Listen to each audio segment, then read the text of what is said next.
संतों में और पंडितों में यही अंतर है कि पंडित वह जनाने की कोशिश करता है जिसको उन्होंने कभी जाना नहीं। पंडित वह दिखाना चाहता है आपको जिसको वह कभी देखा नहीं। पंडित वह समझाना चाहता है जिसको उन्होंने केवल किताबों के पन्नों में पढ़ा है। लेकिन संत उसे कहते हैं जिसे पहले खुद देख लेते हैं, उसके बाद दुनिया को दिखाने चलते हैं। जो खुद जान लेते हैं उसे दुनिया को जनाने चलते हैं। जो खुद जी लेता है दुनिया को वही जीवन का रास्ता बताने चलते हैं। संतों और पंडितों में कोई जाति पाति का अंतर नहीं है। संतों और पंडितों में अंतर इतना ही है कि जो जाने नहीं फिर भी जनाने की कोशिश करे, जिसको कबीर साहब ने कहा जाना नहीं, बूझा नहीं, समझ किया नहीं गौन, अंधे को अंधा मिला तो राह बतावे कौन। जो जानता नहीं बूझता नहीं दूसरे को केवल बताता है, दूसरे को बताता है कि धर्म करना चाहिए। आज अपना मंदिर से निकलता है और मुर्गा काट करके खाता है। दूसरे को बताता है भगवान की भक्ति करना चाहिए, उपवास करके भगवान का पूजन करना चाहिए। अब पूजा करके निकलता है, पूजा में जो दान दक्षिणा में पैसा मिला है बाजार से जाते वक्त उसी से मछली खरीद के ले जाता है और उसको फ्राई बना करके खाता है। सदगुरु कहते हैं कि उसी को पंडित कहा जाता है कि जो धर्म की बात तो करता है, ईश्वर परमात्मा की भक्ति की चर्चा खूब करता है, लेकिन उसका आचरण नहीं करता है। धर्म की भक्ति की ईश्वर की परमात्मा का उच्चारण खूब करता है, लेकिन आचरण नहीं करता है। संत की विशेषता यही है कि उसी तथ्य का उच्चारण वो करते हैं जिसका वो खुद आचरण करते हैं। और जिसके आचरण और उच्चारण में एकता आ जाए उसी को संत कहा जाता है। चूंकि नीति परिभाषा यही देती है। महात्मा का अर्थ ये नहीं कि उजला चोला धारण कर लिए महात्मा हो गए, ये लाल वाला भी पहन लिए तो महात्मा हो गया, ऐसा नहीं है। दाढ़ी बढ़ा लिए तो महात्मा हो गए, ऐसी भी बात नहीं है। उजला टीका, लाल टीका, नीला टीका, पीला टीका लगा लेने से कोई महात्मा हो जाता, ऐसा नहीं होता है। यदि कपड़ा बदल लेने से, टीका लगा लेने से, दाढ़ी बढ़ा लेने से कोई महात्मा हो जाए तो फिर ये कपड़ा खरीदने में कितना देर लगता है।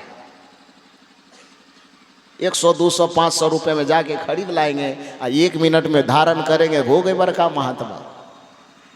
शरीर पर कपड़ा बदलने में भले ही 5 मिनट लगता हो, लेकिन अपने जीवन और चरित्र को बदलने में आदमी को पूरा जीवन लग जाता है। जो कपड़ा को बदले उसी को पंडित कहा जाता है, जो अपने चरित्र और स्वभाव को बदल करके महात्मा हो उसी को संत कहा जाता है। चाहे वह किसी भी वेश में हो, किसी भी रूप में हो, किसी भी देश में हो, उससे कोई फर्क नहीं पड़ता। और महात्मा की परिभाषा ही यही है कि मनस्य एकम वचस्य एकम कर्मण्य एकम महात्मना। मनस्य अन्यत्र वचस्य अन्यत्र कर्मण्य अन्यत्र दुरात्मना। जो मन से जैसा सोचता हो, वाणी से वैसा ही बोलता हो और आचरण में वैसा ही कर्म को संपादित करता हो, तीनों की एकता जिसमें जहां पर स्थापित जिसके जीवन में झलकने लगे, मन का चिंतन, वाणी का वचन और चरित्र का आचरण, जिसका तीनों समान हो जाए, तीनों में कोई विषमता न झलके, समझ लेना चाहिए कि किसी भी जगह का हो, किसी भी जाति, किसी वंश, किसी परंपरा, किसी मत, किसी पंथ, किसी संप्रदाय से जुड़ा हुआ हो, नीति कहती है उसी को संत कहना चाहिए। वही धर्मात्मा है, वही महात्मा है। कहने का अभिप्राय यह है कि वह दोनों सहेलियां जो थी वह देख ली उस परम धन को। राम का, श्री राम का प्रथम दर्शन उसे हुआ मिथिलांचल की धरती पर। जब वो देख ली तब उसके अंदर व्याकुलता आ गई कि दूसरे को जनाना है, क्या करें अब, किसको जनावे, नजदीक में है कौन।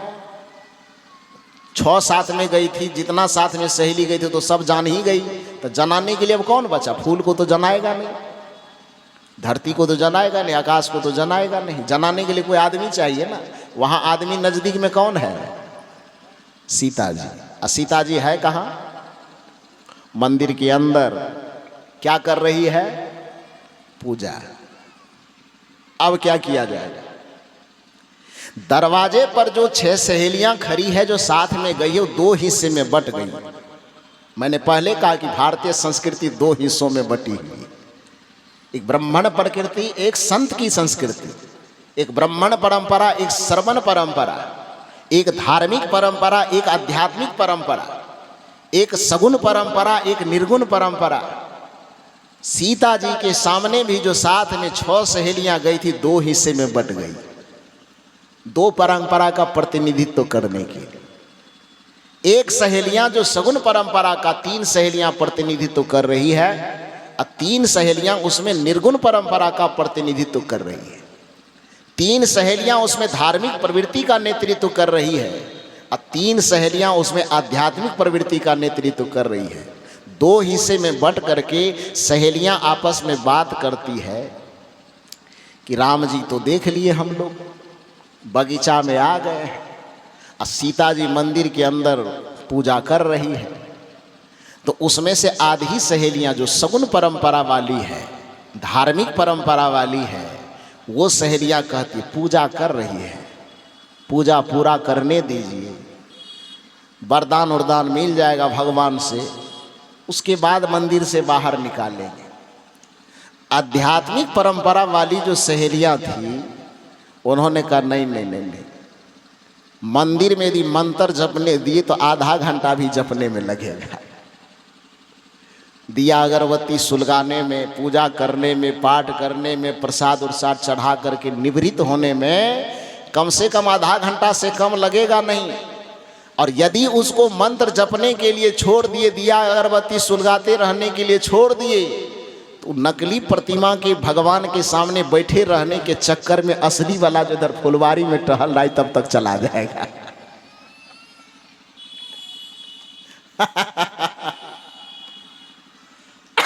वहां तो भगवान की प्रतिमा न है, यहां पर फुलवारी में डायरेक्ट परमात्मा है। निवेदन क्या किया जा रहा है? सहेलियां जो 2 हिस्से में बटी, एक तो करेगी नहीं, पूजा कर रही, करने दो, पूजा छोड़वाओगी तो पाप चढ़ जाएगा। भगवान की भक्ति कर, यदि उसको छोड़वाओगे तो पाप चढ़ेगा, उसको भी, पूजा करने वाले को भी नरक होगा, जो छोड़वाएगा उसको भी नरक होगा।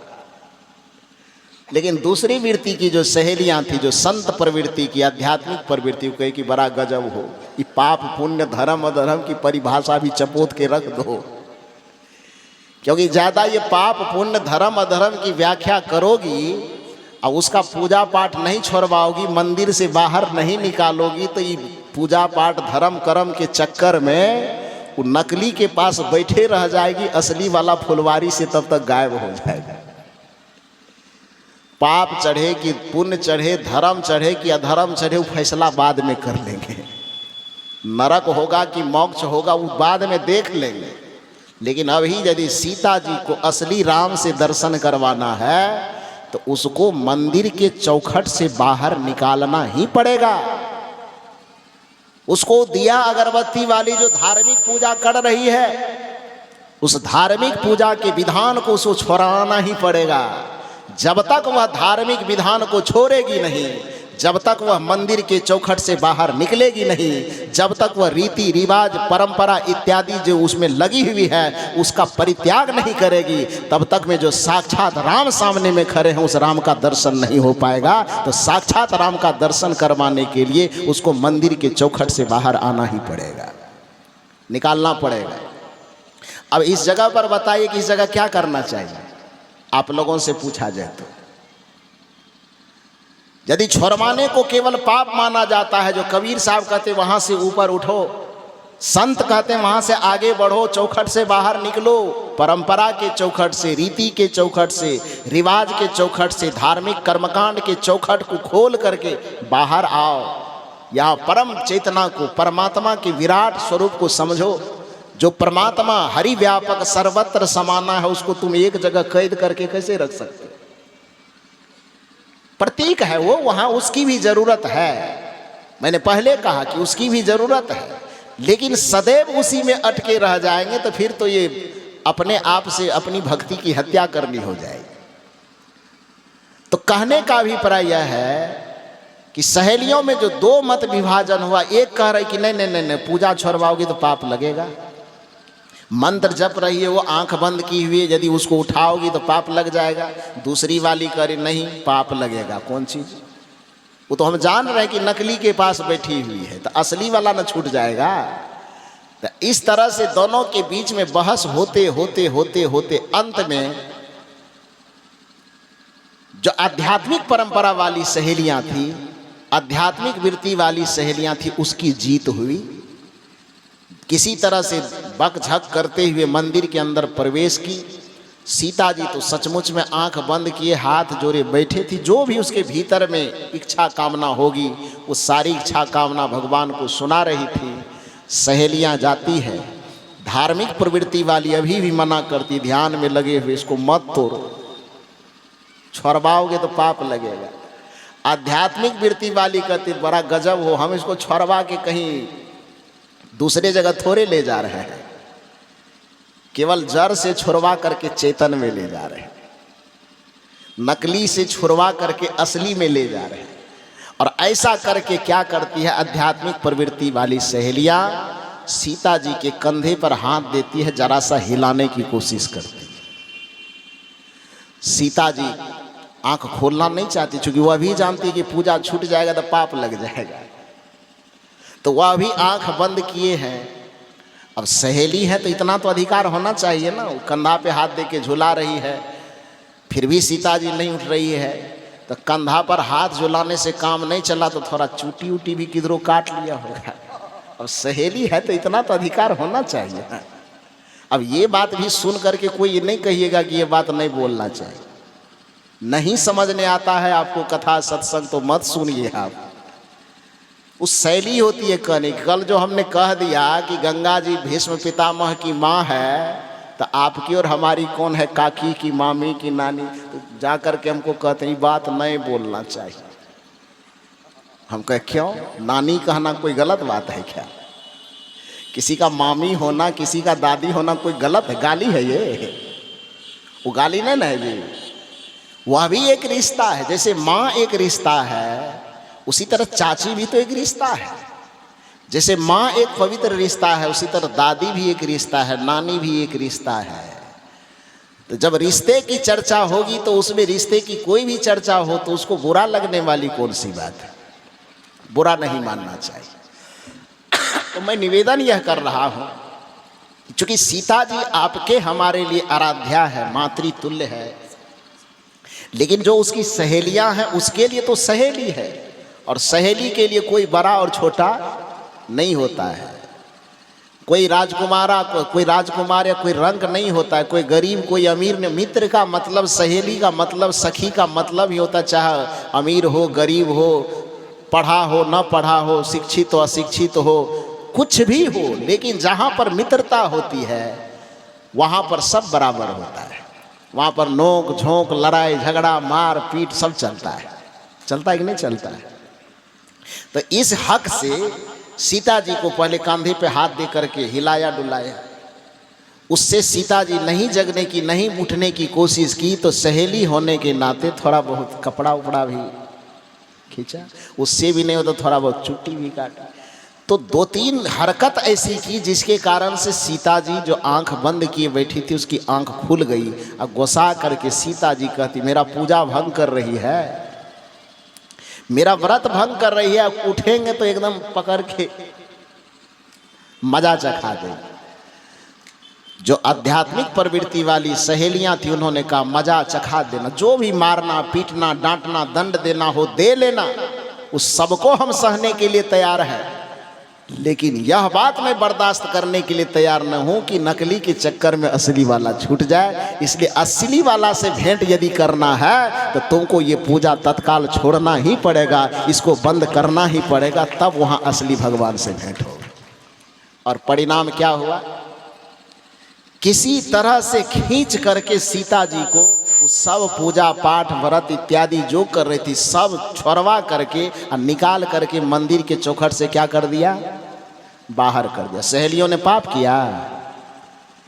यही काम तो कबीर करना चाहते कि आपको चौखट से बाहर निकालना चाहते, यही काम तो बुद्ध करना चाहते, यही काम तो महावीर करना चाहते, यही काम तो बाबा महर्षि में ही करना चाहते हैं कि आप जिस चौखट के अंदर बैठ करके, जिस परंपरा, जिस रीति, जिस रिवाज, जिस पोथी, जिस परंपरा के अंदर रह करके आप भक्ति को सीमित कर देना चाहते हैं, ये संत जन आपसे कहते हैं कि विराट परमात्मा का यदि साक्षात्कार करना हो तो तुम्हें उस परंपरा के दायरे से बाहर निकलना ही पड़ेगा। तुम्हें रीति रिवाज के दायरे से निकले बगैर उस विराट परमात्मा की भक्ति को तुम समझ नहीं पाओगे, उस ईश्वर के वास्तविक स्वरूप को तुम समझ नहीं पाओगे। सीता की सहेलियों ने सीता जी को चौखट से बाहर निकाला, और जब सीता जी बाहर निकली तो क्या हुआ? आप ही लोग ने गीत गाते हैं, इधरे वाली तो सब गाते हैं, मिथिलांचल की माता लोग। राजा जनक जी के, ये मेरा नहीं है काम, ये आप लोगों का है, आप लोग दोहराइए। क्या गाते हैं आप लोग? राजा जनक जी के बाग में, हाँ, उसी जगह की बात है। सीता जी को प्रथम बार श्री राम जी से साक्षात्कार होता है। कब? यदि वो मंदिर में पूजा करती रह जाती तब क्या होता? यदि वो हाथ जोड़े रह जाती, मंत्र जपते रह जाती, लड्डू चढ़ाते रह जाती, दिया जलाते रह जाती, अगरबत्ती जलाते रह जाती, सब कर्मकांड करते रह जाती, धार्मिक रीति रिवाज में उलझे रह जाती, तब क्या होता? राम जी से दर्शन होता कि नहीं होता? थोड़ा जोर से बोलिए ना। हम बोलेंगे तो कहिएगा तो कबीरपंथी है इसीलिए ऐसा बोलता है, तो हम क्यों बोले अकेले? आप बोलिए। मैंने पहले कहा कि कई जगह छोड़ना अपराध की श्रेणी में नहीं आता है, निंदा की श्रेणी में नहीं आता है। जैसे सांस लेना भी जीवन की एक वृत्ति है, और भीतर में समाये हुए सांस को छोड़ना भी एक प्रकार से जीवन की प्रक्रिया है। वो दोनों को करना आवश्यक है। उसी प्रकार से भक्ति के प्रारंभिक पल में सगुण साकार को जीवन में धारण करना, सगुण भक्ति करना ये आवश्यक है। लेकिन उसी में अटके रह जाना ये जीवन की, ये भक्ति की, ये परमार्थिक जीवन की हत्या है। आत्महनन गति, जय गोस्वामी जी की भाषा में कहते, आत्महत्या की श्रेणी में वो आएगा। इसलिए कबीर साहब ने डायरेक्ट सीधे ये नहीं कहा कि आप सगुण भक्ति मत करो, बल्कि कबीर साहब ने कहा कि थोरे थोरे थिर होहू भाई, अब बिन थंभे जस मंदिर थमाई। कि अपनी चेतना को संभालने के लिए थोड़े थोड़े कोई पूजा करती हो, पाठ करती हो, कुछ कथा कीर्तन करती हो, घर में अच्छे संस्कार बच्चों में लाने के लिए कोई देवी कोई देवता बैठा करके रखी हो तो अच्छा है, उसको बुरा नहीं कहा जा सकता। हम लोग भी आए तो एकाएक ये महात्मा थोड़े बन गए कि परिवार में वो सगुण भक्ति की परंपरा थी, सगुण भक्ति का माहौल था। बचपन में जगते थे, सवेरे माता पिता कहते जाओ नहा करके आओ, जाओ उस पर जल चढ़ाओ, ये करो वो करो, तुलसी जी में पानी डालो, ये करो।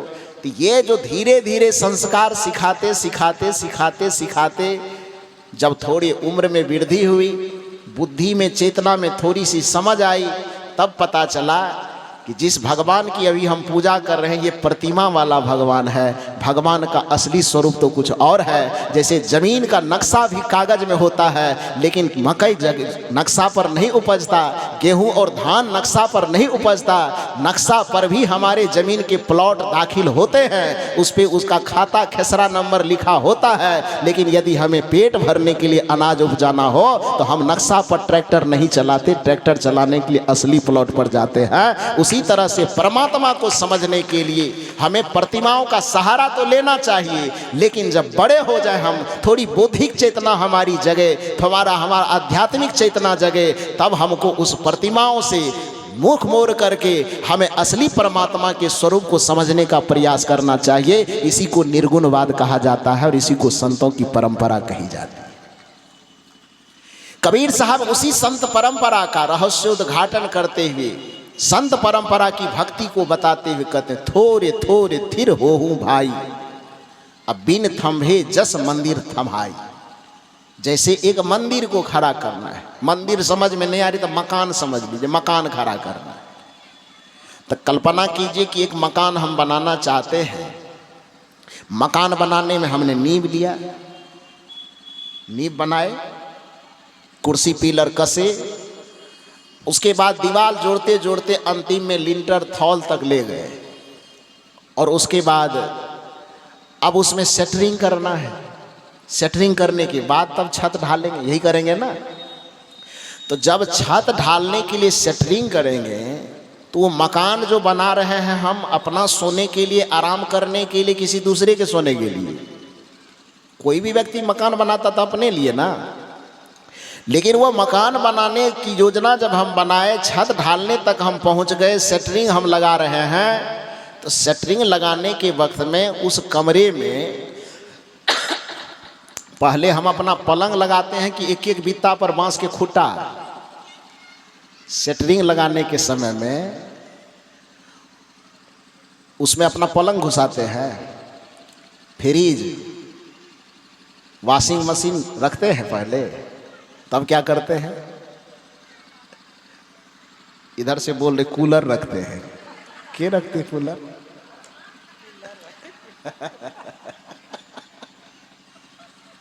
तो क्या करते हैं उसमें? उस मकान के अंदर जो अपना शौक से अपने रहने के लिए आप तैयार कर रहे हैं, उस मकान में एक बित्ता भी जगह को खाली नहीं रहने देते हैं। एक एक फीट पर आप एक एक खूंटा लगा देते हैं, लगाते हैं ना।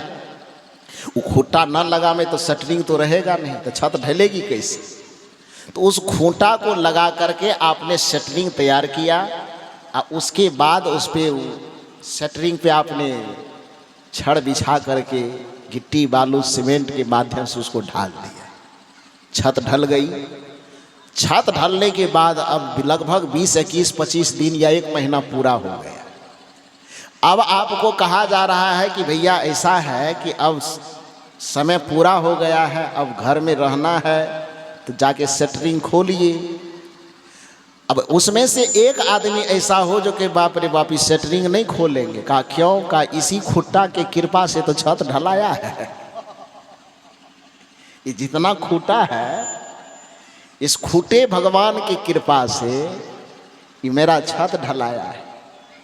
अब जिसके कृपा के बदौलत मेरा छत ढला गया है, अब इस खूंटा को यदि निकालेंगे, इसमें से हटाएंगे, तो ये तो खूंटा भगवान का अपमान हो जाएगा। जिनके कृपा से मेरा छत थम गया है, छत ढल गया है, मेरा धर्म होता है कि उसको निकालना नहीं है, बस उसको घर में रख करके हनुमान चालीसा का पाठ करना है, पाभर पाभर लड्डू प्रत्येक खूंटा के पास चढ़ाना है। यदि ऐसा आपकी सोच है तो आप बताइए कि आपका मकान बनाना सार्थक होगा? इधर वाले बोलो। अरे मकान हम बनाए हैं, उस खूंटा को रहने के लिए नहीं ना बनाए हैं। खूंटा तो केवल सहारा था ना जी, कि थोड़ी देर के लिए उसको हमने सहारा बनाया, कि सहारा नहीं लेंगे खूंटा का तो छत ढलेगी कैसे? तो छत को ढालने के लिए हमने खूंटा का सहारा लिया। इसलिए छत जब ढल गई, छत जब पक गई, तो अब उस खूंटा के प्रति कोई मोह ममता न करते हुए, कोई आग्रह दुराग्रह न करते हुए, प्रेम से वृंदावन बिहारी लाल की जय का नारा लगाइए, और सब खूंटा को एक एक करके क्या कीजिए? निकाल दीजिए। खूंटा जब तक नहीं निकलेगा तब तक वो अवकाश नहीं आएगा जिसमें आप पलंग लगा करके विश्राम कर सके। तब तक वो स्पेस नहीं बचेगा कि इधर पिलर कूलर लगाएंगे, कि इधर फ्रिज लगाएंगे, कि इधर ये लगाएंगे, कि इधर लाइटिंग की व्यवस्था करेंगे, कि इधर दीवार चमकाएंगे, कि पुट्टी करेंगे। घर में रहने का सुख यदि भोगना है तो लिंटर के वो सेटरिंग के वक्त में लगाए गए हर एक खूंटे को आपको घर से निकालना ही पड़ेगा। उसी प्रकार से उस मकान के छत से कबीर साहब उदाहरण दे रहे हैं। देखिए कितना बढ़िया, कि थोरे थोरे थिर होहूं भाई, अब बिन थंभे जस मंदिर थमाई। कि थोड़ा थोड़ा अस्थिर करने के लिए 100 खूंटा लगा देना पड़ा, लेकिन छत जब पक गया तो सब खूंटे को निकाल देना आवश्यक है। उसी तरह से हे मनुष्य, जब तक आपकी चेतना का छत कमजोर है, जब तक आपका बुद्धि कमजोर है, जब तक आपका विवेक कमजोर है, तब तक आप बचपना अवस्था से लेकर के युवा अवस्था के उस समय तक, जिस समय तक आपकी बुद्धि, विचार, तर्क परिपक्व न हो तब तक भक्ति करने के लिए यदि आपने 33 करोड़ देवी देवता में से किसी के भी खूंटा का सहारा ले लिया हो तो कोई बुरी बात नहीं है। लेकिन जैसे ही सत्संग में आकर के गुरु के संत सत्संग में आकर के गुरु के सानिध्य में आकर के आपकी चेतना परिपक्व हो जाए, आपकी बुद्धि परिपक्व हो जाए, सब देवी देवता के खूंटा को निकाल दीजिए और अपने हृदय मंदिर में परमात्मा की ज्योति जगमगाने दीजिए। ये भक्ति का एक तरीका है, लेकिन इस तरीका को न जान पाने के कारण लोगों ने कबीर साहब जैसे संतों पर सीधा इल्जाम लगा दिए तो भक्ति के विरोधी है, ये पूजा के विरोधी है, ये पाठ के विरोधी है। पूजा पाठ के विरोधी कैसे? छोड़िए मकान वाला उदाहरण थोड़ा समझ में न आवे तो एक और उदाहरण मैं देता हूँ। कल्पना कीजिए कि आपके घर में एक बच्चे जन्म लिए। स्वाभाविक है कि जन्म से ही कोई दौड़ने तो लगता नहीं है। बच्चा जन्म लिया, 6 महीना, साल भर, 2 साल का हुआ, किसी तरह धीरे धीरे धरती पर लुढ़क रहा है, गुड़क रहा है। अब आपके मन में लालसा हो रही है कि बच्चा अब 2-3 साल का हो गया, इसको चलना चाहिए। अपने से वो तो चल नहीं सकता। आप बाजार गए, लकड़ी अथवा रबड़ का एक गाड़ी खरीद लाए कि बच्चा इस गाड़ी के सहारे से धीरे धीरे चलेगा एक कदम। वो गाड़ी जो खरीद करके आप लाए, स्वाभाविक है उस बच्चे के आगे में रखा, वो गाड़ी चलाने के लालच में बच्चा धीरे धीरे किसी तरह अपने पैर पर खड़ा होने की हिम्मत जुटा रहा है। और हिम्मत जुटा करके उसके बाद क्या किया तो एक दिन खड़ा हो गया, गाड़ी को पकड़ा और एक एक कदम धीरे धीरे चल रहा है। तो यह दृश्य देख करके माता पिता और परिवार वाले को अच्छा लगेगा कि नहीं लगेगा? लगेगा ना। राजा दशरथ जी को भी प्रिय लगा था, तब न भजन है, ठुमुक चलत रामचंद्र बाजत पग पैजनिया, ठुमुक ठुमुक के चल रहा है। तो हर एक माँ बाप के लिए उसका बच्चा राम कृष्ण से कम थोड़े होता है। प्रत्येक माँ बाप के लिए उसका बच्चा भगवान के तुल्य ही होता है। तो खैर कोई भी बात नहीं, मूल बात मैं ये कहना चाहता हूँ कि आपने बच्चे को चलने के लिए बाजार से एक गाड़ी खरीद लाई, उस गाड़ी के सहारे को पकड़ करके बच्चा धीरे धीरे 1 कदम 2 कदम आगे बढ़ रहा है। इस दृश्य को आप देख करके प्रसन्न होंगे, खुश होंगे कि नाराज होंगे? खुश होंगे ना, अच्छा लगेगा ना। 1 साल तक चल रहा है, अच्छा लगेगा। 2 साल तक उसी तरह से चल रहा तो भी अच्छा लगेगा। लेकिन कल्पना कीजिए कि अब वह बच्चा 10 से 12 साल का हो गया, अब फिर भी उस गाड़ी के सहारे बगैर न तो वो खड़ा हो पाता है, न 1 कदम चल पाता है। अब वह दृश्य आपको सुख देगा कि दुख देगा? क्या करेगा? वह दृश्य जो आप देख रही कि 12 वर्ष लगभग हो जाने के बावजूद भी वह बच्चा न तो अपने पैर की ताकत से खड़ा हो पा रहा है और न अपने पैर की ताकत से चल पा रहा है। अब वह दृश्य देख करके माता पिता और परिवार वाले को खुशी होगी कि दुख होगा? बोलिए निधर से। दुख होगा ना। क्यों दुख हो रहा है? वो गाड़ी तो ला करके आप ही दिए थे ना। तो ला करके इसलिए नहीं न दिए थे कि जिंदगी भर उसी को पकड़ के चलता रहे। तब ला करके आपने दिया था सिर्फ इसलिए कि जब तक उसके अपने पैर में ताकत ना आ जाए, जब तक अपने पैर की ताकत से वो चलना ना सीख ले, तब तक ये गाड़ी का सहारा पकड़ ले तो कोई बुरी बात नहीं है। लेकिन एक समय जब उसके पैर में ताकत आ जाए, तब भी यदि वो गाड़ी को पकड़े रहे तो ये माता पिता और परिवार के लिए खुशी की बात नहीं हो सकती। ठीक उसी प्रकार से कबीर साहब जैसे संत कहना चाहते हैं कि जैसे स्थूल रूप से जन्म ले और स्थूल रूप से चलने दौड़ने के लिए जैसे एक गाड़ी को सहारे के रूप में पकड़ाया जाता है, लेकिन एक समय और अवस्था आने के बाद उस सहारा को छोड़ देना चाहिए। उसी तरह से हे मनुष्य, भक्ति की चेतना को ताकत देने के लिए, भक्ति का जो विभिन्न अवलंब पकड़ाया जाता है, सगुन का जो विभिन्न अवलंब पकड़ाया जाता है, उसको पकड़ते पकड़ते चलो जरूर, लेकिन एक समय जिस समय तुम्हारी चेतना जवान हो जाए, तुम्हारे पैर में ताकत आ जाए, तुम्हारे बुद्धि में ताकत आ जाए, तुम्हारे विचार और विवेक में ताकत आ जाए, तुम्हारे साधना संयम और चरित्र में ताकत आ जाए, तो फिर जो वो भक्ति के सगुन गाड़ी का सहारा पकड़े हो, गाड़ी को छोड़ करके आगे किनारे कर दो और तुम अपने पैर पर, अपनी चेतना पर खड़े हो जाओ। इसी को निर्गुण भक्ति कहा जाता है, इसी को निराकार भक्ति कहा जाता है।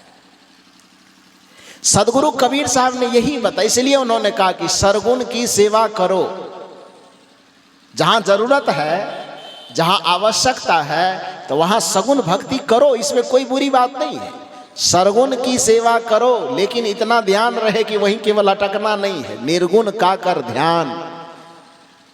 थोड़े दिन के बाद सरगुण निर्गुण से परे तहां हमारा ध्यान, उससे भी आगे बढ़ो, आगे बढ़ते जाओ, आगे बढ़ते जाओ। कुछ लोगों को लगता है कि निर्गुण विचारधारा की बात केवल कबीर साहब ने किया है, लेकिन आप समझने की कोशिश कीजिए कि दुनिया के जितने भी महापुरुष हुए हैं, किसी न किसी रूप में सगुण और निर्गुण दोनों की चर्चा करते हैं।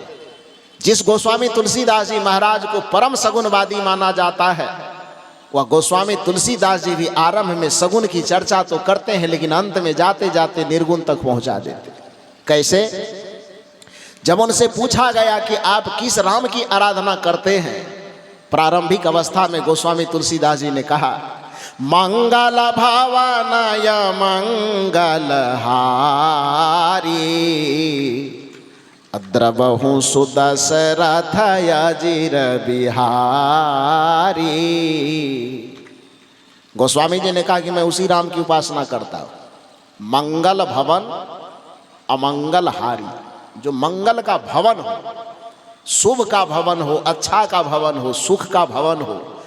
अमंगल हारी, जो अमंगल है, जो हानिप्रद है, जो दुखप्रद है, जो कष्टप्रद है, ऐसे स्थितियों का हरण करने वाला।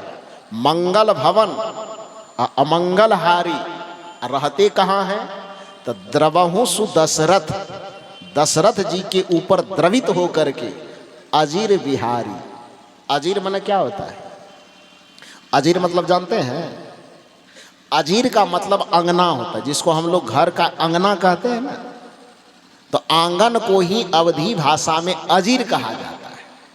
गोस्वामी तुलसीदास जी कहते हैं कि मैं उस राम की उपासना करता हूं जो मंगल का भवन है, अमंगल का हरण करने वाले हैं, और राजा दशरथ जी के ऊपर द्रवित होकर के उसके आंगन में विचर रहे हैं, उसके आंगन में खेल रहे हैं। उस भगवान की मैं भक्ति करता हूं। ये सगुण भक्ति हुआ ये। लेकिन सगुण भक्ति करते करते करते करते करते भक्ति के शिखर तक पहुंचा, तो भक्ति के परमार्थिक स्वरूप में पूछा गया उनसे कि राम के व्यवहारिक स्वरूप में तो आपने बता दिया कि द्रवहु सो दशरथ अजिर बिहारी, राम का परमार्थिक स्वरूप भी कुछ है? धार्मिक प्रवृत्ति में तो ये काम चल जाएगा कि द्रवहु सो दशरथ अजिर बिहारी, आध्यात्मिक परंपरा का भी कुछ विवेचन है? गोस्वामी जी ने कहा है। कहा क्या? राम ब्रह्म परमारथ रूपा। ध्यान से सुनिए, राम का जो ब्रह्म स्वरूप है, राम का जो पारमार्थिक स्वरूप है, व्यवहारिक स्वरूप है द्रवहु सो दशरथ अजिर बिहारी, लेकिन पारमार्थिक स्वरूप क्या है? ये कबीर साहब नहीं कह रहे हैं, गोस्वामी तुलसीदास जी को ही कहना पड़ रहा है।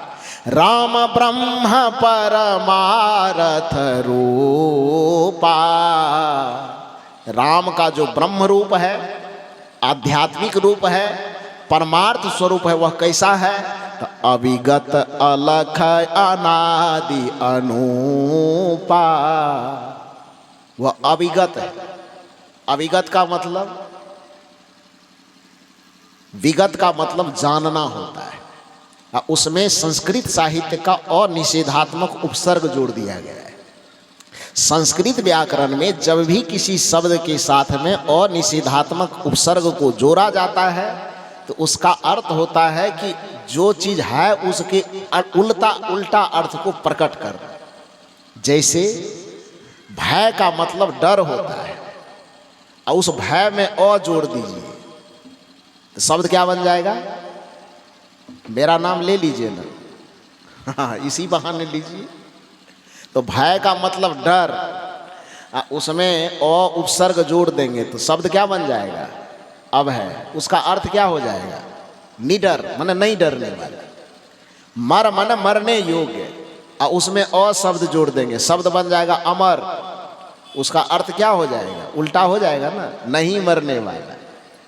मृत मरने योग्य, अ जोड़ देंगे, अमृत शब्द बन जाएगा, नहीं मरने योग्य। तो संस्कृत व्याकरण में अ उपसर्ग एक ऐसा उपसर्ग है जब किसी शब्द के साथ जुड़ता है तो उसके सीधे अर्थ को क्या करता है? उल्टा देता है। गोस्वामी तुलसीदास जी ने श्री राम जी के पारमार्थिक स्वरूप की चर्चा करते हुए जितने सारे शब्द बताए उसमें अनिषेधात्मक उपसर्ग को जोड़ते चले। क्या जोड़ा? राम ब्रह्म परमारथ रूपा। ध्यान दीजिए, अविगत, विगत में अ जोड़ा हुआ है, अविगत। अलख, लख में अ जोड़ा हुआ है।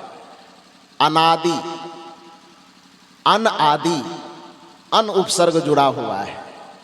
अनुपा, उपमा माने उपमा उदाहरण देने योग्य, अन उपमा माने अनूप, जिसका उदाहरण न दिया जा सके। तो सारे उपसर्ग निषेधात्मक उपसर्ग जोड़ा हुआ है। राम ब्रह्म परमारथ रूपा, अविगत, अलख, अनादि, अनुपा। इस शब्द का अर्थ क्या करेंगे? राम का जो पारमार्थिक स्वरूप है, व्यावहारिक स्वरूप तो बता दिया कि दशरथ के आंगन में खेल रहा है, लेकिन पारमार्थिक स्वरूप की चर्चा किया तो कहा कि राम ब्रह्म परमारथ रूपा। उसका रूप है कैसा?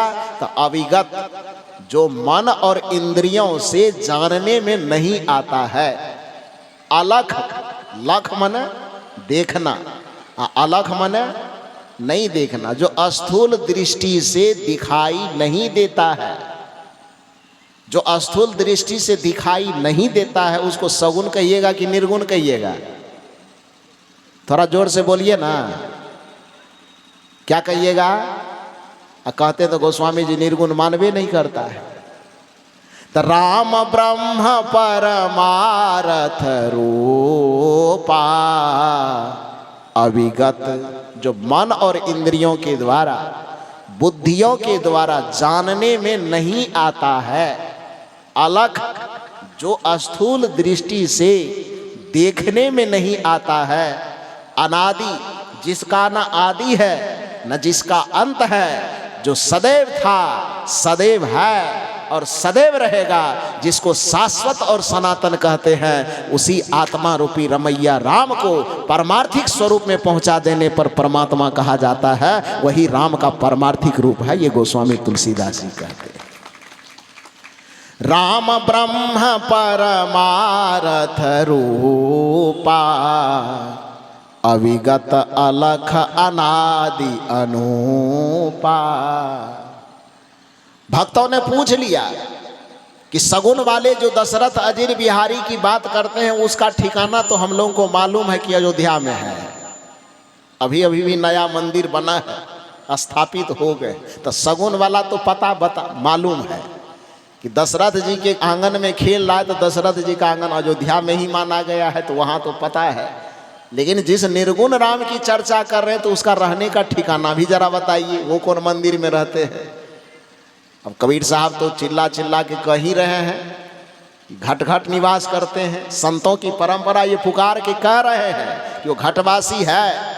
लेकिन चूंकि यहाँ गोस्वामी तुलसीदास जी की चर्चा और रामचरितमानस की चर्चा हो रही है, इसलिए न कबीर साहब से पूछना है न मेही बाबा से पूछना है, सीधे गोस्वामी जी से ही पूछना है कि आपने मंगल भवन अमंगल हारी का पता तो अयोध्या में बता दिया है, लेकिन जिस परमार्थिक राम की चर्चा कर रहे हैं उसका पता क्या है। गोस्वामी जी कहते हैं उस परमार्थिक राम का पता है प्रकृति पार प्रभु सब उर्वासी। ब्रह्म निरीह विरजय विनाशी। गोस्वामी जी कहते कि राम का जो पारमार्थिक स्वरूप है वो प्रकृति के अंदर नहीं रहता है। अब प्रकृति से यदि उसको बाहर कर दीजिए, आप प्रकृति के अंदर नहीं रहता है, तो आप यह बताइए कि फिर अयोध्या प्रकृति के अंदर आएगा कि बाहर जाएगा? जो आप तीर्थ करेंगे वो प्रकृति के अंदर आएगा कि बाहर जाएगा? जो व्रत करेंगे, जो पूजा करेंगे, जो पाठ करेंगे, जो उपवास करेंगे, जो भी कृत्य करेंगे आप, वह प्रकृति के अंदर करेंगे कि बाहर करेंगे? अंदर करेंगे ना। गोस्वामी जी कह रहे हैं कि राम का जो पारमार्थिक स्वरूप अंदर वाला नहीं है, तब प्रकृति पार एक ही बार में पार कर दी।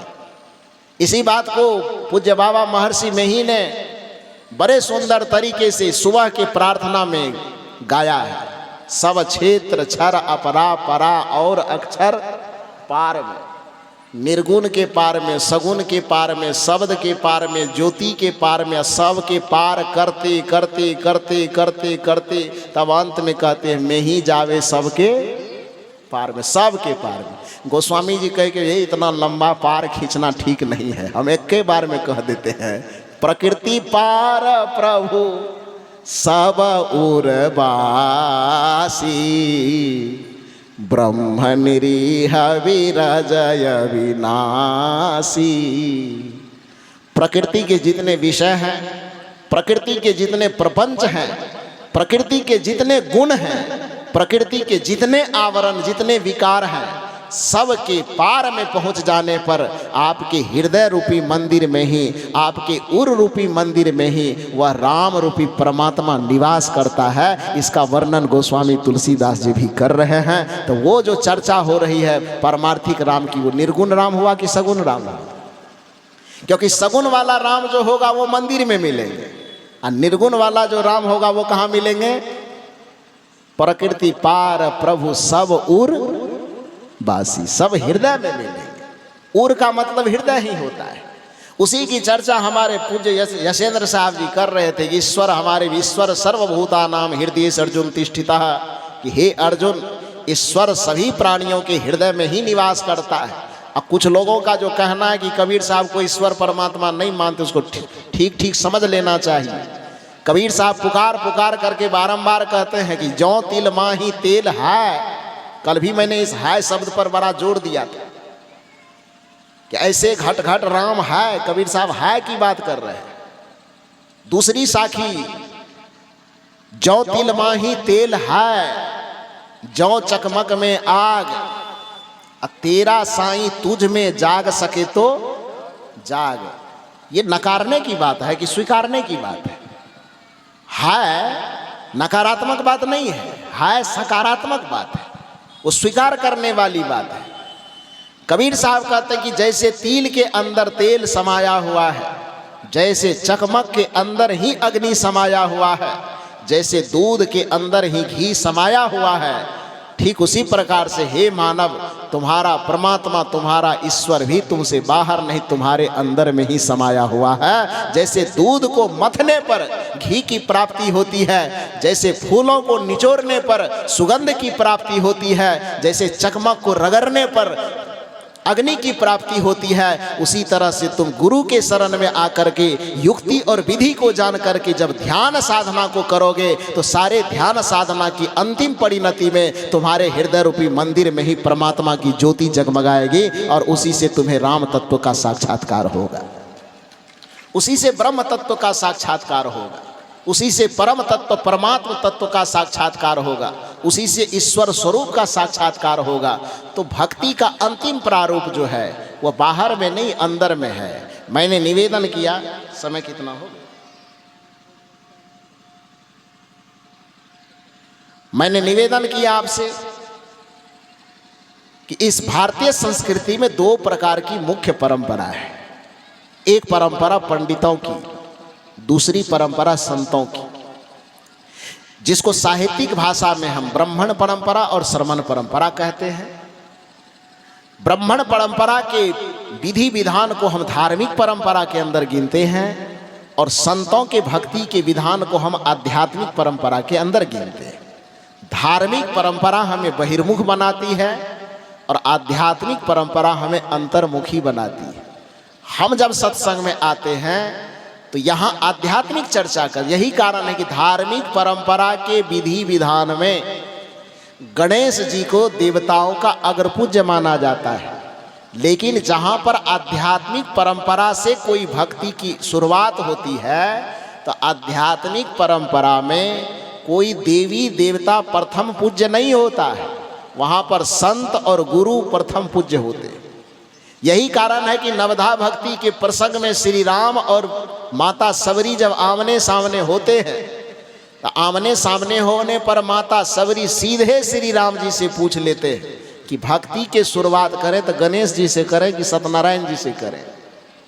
राम जी ने कहा नहीं, भक्ति की शुरुआत यदि करनी है तो प्रथम भगति संतन करी संगा, दूसर रति मम कथा प्रसंगा। भक्ति की शुरुआत कहाँ से करनी है? श्री राम जी ने बताया कि आध्यात्मिक भक्ति यदि करना आरंभ करोगे तो वहाँ गणेश जी की वंदना करने की आवश्यकता नहीं है, वहाँ संत की वंदना करो, संत से शुरुआत हो। आध्यात्मिक भक्ति होने के कारण ही हनुमान जी की भक्ति की शुरुआत की गई। तो किस तरह से की गई? हालांकि हम लोग तो जबरदस्ती हनुमान जी को भगवान देवी देवता की श्रेणी में खड़ा कर देते, लेकिन असल में हनुमान देवता की श्रेणी में नहीं आते, हनुमान जी संत की श्रेणी में आते। कैसे? उसको भी मैं रामचरितमानस के एक प्रसंग से ही समझा सकता हूँ। आप कैसे? आप जानते हैं कि विभीषण जी राम जी की पूजा करते थे कि नहीं? लंका में राम जी की पूजा करते थे ना, लेकिन पूजा करते थे तो एकदम खुल्लम खुल्ला करते थे कि राजा तर में छुप करके, गली में किसी तरह छुप छाप करके भक्ति करते थे कि पूरा दिखा करके। आए थोड़ा जोर से बोलिए ना। छुप करके न करते थे। क्यों करते थे? क्योंकि रावण का डर था, जान जाएगा, देख लेगा तो मारेगा, तलवार सीधे गर्दन का फुटबॉल बना देगा। भगवान बचाने के लिए वहां नहीं आएंगे, ये विभीषण को पता था। इसलिए वो भगवान का नाम भी लेता था, भगवान के नाम का जप भी करता था, माला भी जपता था, फिर भी उसके दिल और दिमाग से भय गया नहीं था, डर खत्म नहीं हुआ था, चिंता खत्म नहीं हुई थी, परेशानी खत्म नहीं हुई थी। इसका मतलब यह हुआ कि भगवान का अकेले भगवान का नाम लेने से भी, भगवान का नाम लेकर के भजन करने से भी चिंता, भय और परेशानी नहीं जाएगी। तब फिर चिंता गई कैसे? भगवान की भक्ति तो कर रहे थे वो पहले से, भगवान का नाम तो जप रहे थे वो पहले से, लेकिन चिंता अभी भी थी मौजूद, परेशानी अभी भी थी दिमाग पर हावी।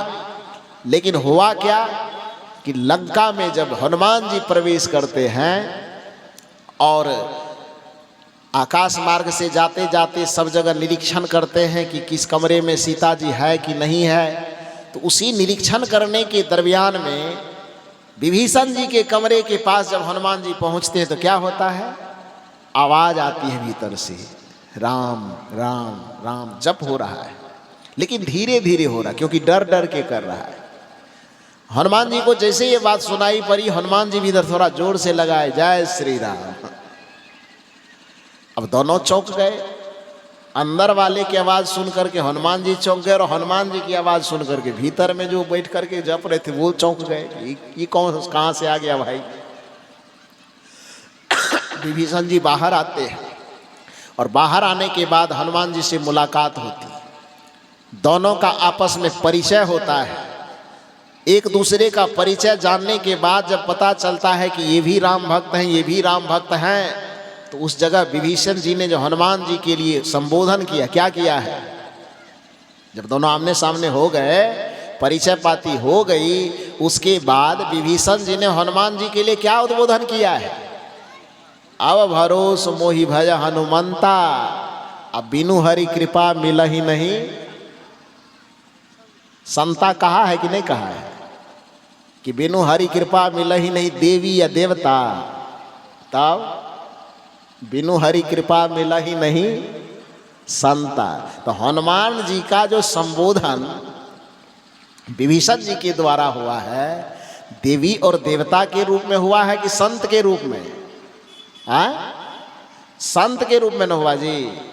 तो इतना दिन से विभीषण जी भगवान की भक्ति तो कर रहे थे, किंतु उनके मन से डर, चिंता और परेशानी खत्म नहीं हुई थी। लेकिन आज पहली बार उसको एक संत के रूप में हनुमान जी से मुलाकात हो गई। तब भगवान अकेले पहले से था, अब बीच में मुलाकात हो गई संत की, और संत की युक्ति जान करके, विधि जान करके जब विभीषण जी भगवान की भक्ति करने लगे, तब विभीषण जी का उद्धार हो गया। विभीषण जी के चिंता परेशानी खत्म हो गई, उसके जीवन के दुखों का निवारण हो गया।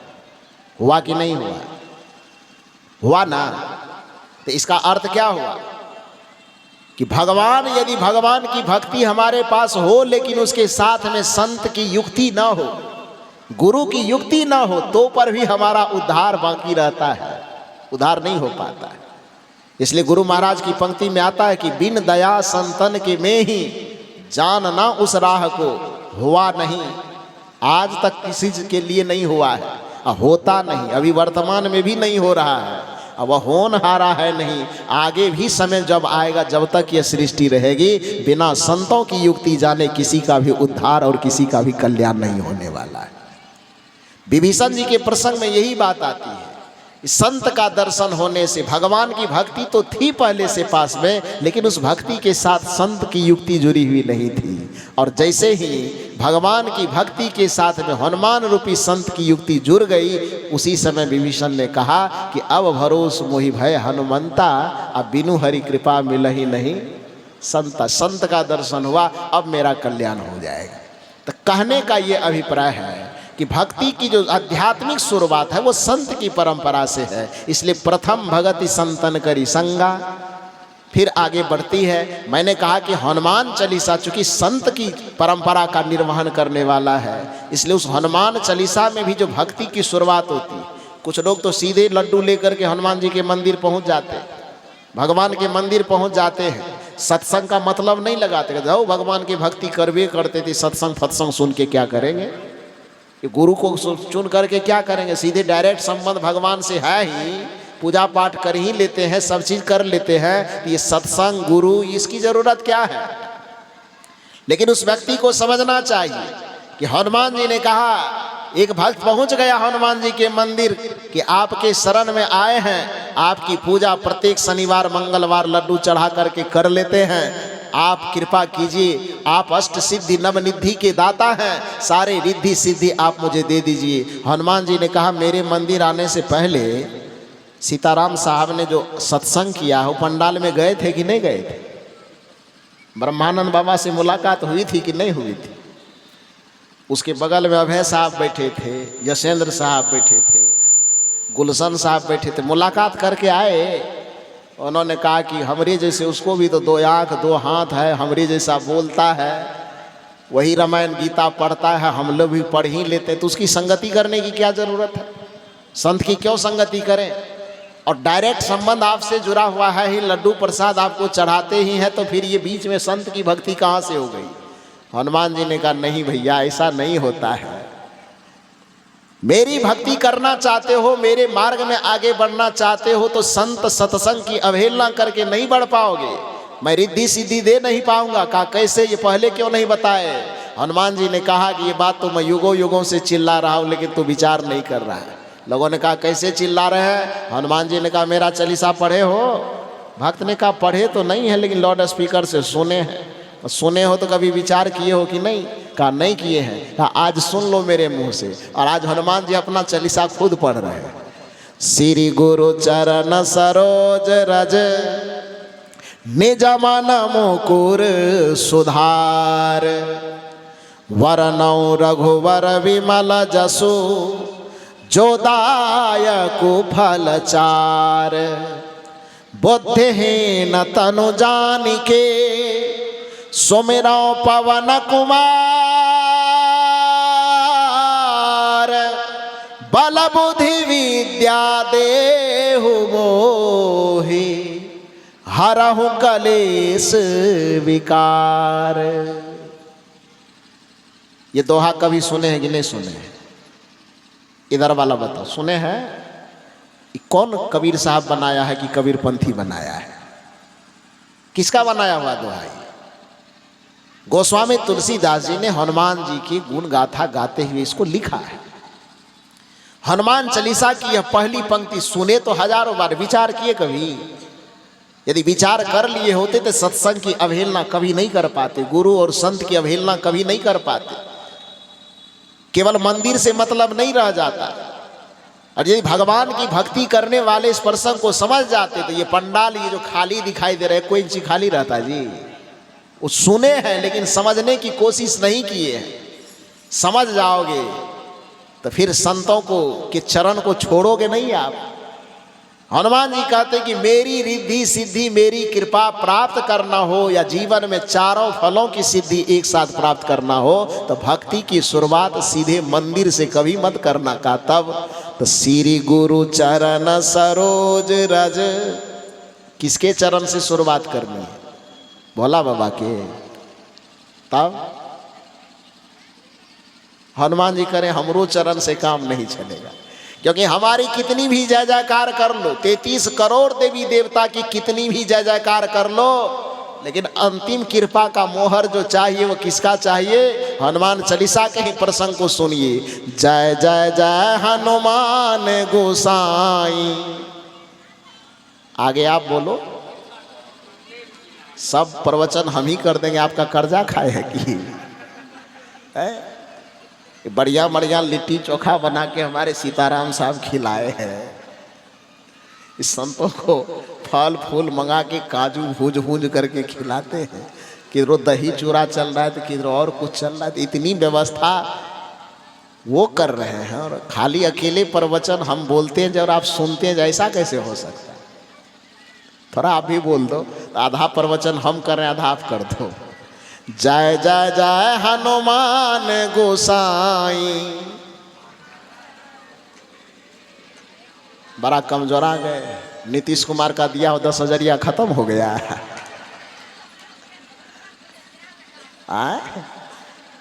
पैसा की गर्मी तो बड़का बड़का ठंडी को पार कर जाता है।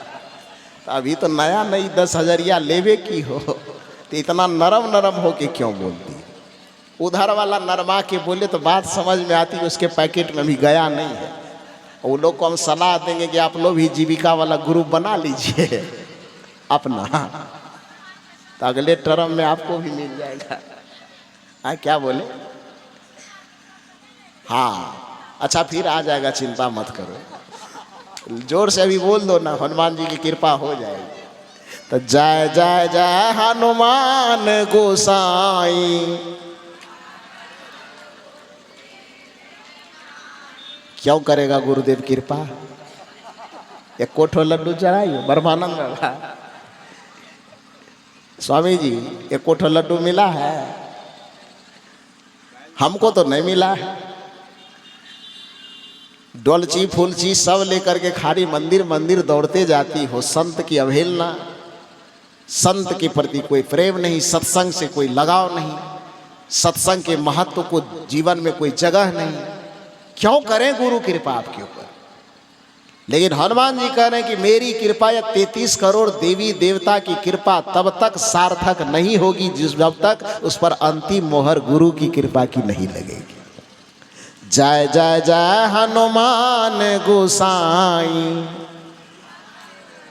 हाँ, कृपा करहु गुरुदेव की नाई। नाई का मतलब जैसे हो, नवा का दीर्घई, नाई मन दाढ़ी बनाने वाला, नवा का अंशुआ दीर्घई, नाई का अर्थ जैसे। संस्कृत में उसको यथा कहते हैं, हिंदी में जैसे कहते हैं, और अवधी में उसी को नाई कहा जाता है। नाई नहीं, नाई बोलने में नहीं उजिया तो थोड़ा नाक को दबा करके बोलो, नाई बोला जाएगा। जय जय जय हनुमान गोसाई। कृपा करहु गुरुदेव की नाई। हे हनुमान जी, आपके मंदिर में आकर के हम जय जयकार तो आपकी कर रहे हैं, लेकिन आप भगवत कृपा तो करना ही करना, लेकिन अंतिम में आप मेरे ऊपर गुरुदेव की तरह कृपा करना। तो जब देवी देवताओं की आराधना करने के बावजूद भी कृपा अंत में गुरु वाला ही चाहिए, आखिरी मोहर, तो सामान चाहिए गुरुदेव वाला या दुकान चाहिए खाली मंदिर वाला है? दुकानों गुरुदेव वाला चाहिए कि नहीं? इसलिए भक्ति की शुरुआत मंदिर और पूजा पाठ से केवल नहीं चलेगा। श्री गुरु चरण सरोज रज, कहाँ से शुरुआत करना है? श्री गुरुदेव के चरण से शुरुआत करना है, सत्संग से शुरुआत करना है। राम जी के अनुसार कहे तो प्रथम भगति संतन करी संगा, संतों की संगति से शुरुआत करना है। तो आज जो इस मंच के माध्यम से दो संदर्भ रखा गया, एक तरफ हमारे पूज्य श्री ब्रह्मानंद बाबा बैठे हैं, दूसरी तरफ हमारे पूज्य श्री यशेंद्र बाबा बैठे हैं। इसने सत्संग और संत की महिमा से प्रसंग की शुरुआत की और ईश्वर तक पहुंचाया।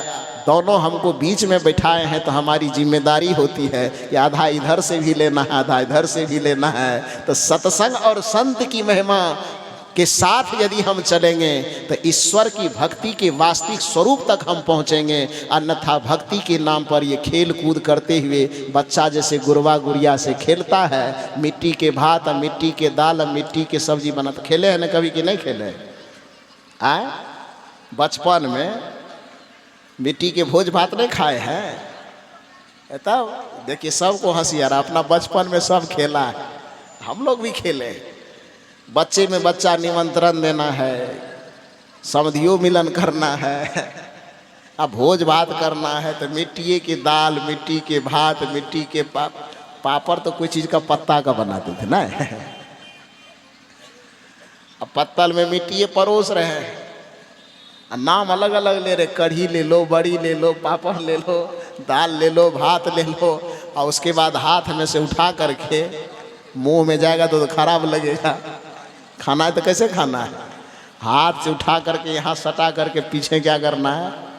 फेंक देना है। और कितनों वो दाल भात करी बड़ी खा ले, पेट में भूख लगेगा, दौड़े दौड़े कहाँ जाओगे?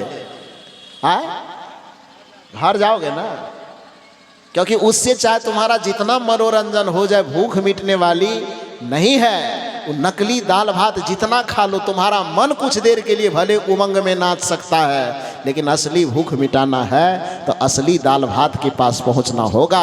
उसी तरह से भक्ति और भजन के नाम पर चाहे तुम धार्मिक कर्मकांड और रीति रिवाज में फंस करके बाहर का कितना भी कर्मकांड कर लो, वो मिट्टी के दाल भात गुरबा गुड़िया के खेल के जैसा ही होगा। यदि असली भक्ति करना है तो संतों के चरण में आओ और उनसे युक्ति जान करके, उससे विधि जान करके, ध्यान और साधना के माध्यम से उस परमात्मा के वास्तविक स्वरूप को समझो और उस परमात्मा की वास्तविक भक्ति करो। यही सत्संग का सार है, यही ज्ञान और भक्ति का सार है, जिसका प्रचार ये संत लोग इस सत्संग मंच के माध्यम से करते हैं। तो आज आप लोग त्रिदिवसीय सत्संग समारोह के दूसरे दिन के इस अपराह्नकालीन सत्संग सभा में विभिन्न संत गुरुजनों से बहुत सारी बातें सुनी, जिसमें दो प्रमुख बात हमारे पूज्य स्वामी श्री ब्रह्मानंद जी महाराज ने सत्संग और संत की महिमा बताते हुए अपने प्रसंग को आपके सामने रखा, और हमारे पूज्य श्री यशेंद्र साहब ने ईश्वर परमात्मा देवी देवता की व्याख्या करते हुए आपके सामने कुछ चिंतन रखे। दोनों के विचारों का सारांश मैंने थोड़ा बहुत आपके सामने रखने की कोशिश की कि ईश्वर परमात्मा की भक्ति को वास्तविकता में समझने के लिए हमें पंडितों की परंपरा से मुक्त होना होगा, धार्मिक परंपराओं से मुक्त होना होगा, और हमें आध्यात्मिक परंपरा की संगति में आना होगा। बहिर्मुखता से हमें अंतर्मुख होना होगा। कर्मकांडों से छूट करके हमें जप, संयम, साधना, भजन, ध्यान इत्यादि पर जोर देना होगा। और जिस दिन बाहर का पट बंद हो करके अंदर का पट खुलेगा, जिस दिन सीता मंदिर से बाहर आएगी, फुलवारी में आएगी, तो राम सामने में खड़े मुस्कुराएंगे। उसी तरह से जिस दिन आप परंपरा और रीति रिवाज की कटघरे को लांघ करके आप संतों के विचार में आ जाएंगे, उसी दिन अपने हृदय में अपने परमात्मा को मुस्कुराते हुए पाएंगे। यही भक्ति और सत्संग का सार है। बस इतना ही निवेदन करके, इतनी ठंडी में भी आप सब लोग यहाँ बैठ करके इस तरह से मेरे विचारों को सुना, इसके लिए आप सबों को बहुत बहुत साधुवाद देते हुए मंचासीन जितने हमारे पूज्य संत गुरुजन हैं सबके चरणों में कोटि कोटि नमन वंदन करते हुए दर्शक दीर्घा में विराजमान जितने देवी देवता बैठे हुए हैं सबके हृदय में रमने वाले उस रमैया राम को, उस परमात्मा को सादर नमन वंदन करते हुए मैं अपनी वाणी को यहीं पर विराम देता हूँ। बोलिए सद्गुरुदेव की, बोलिए।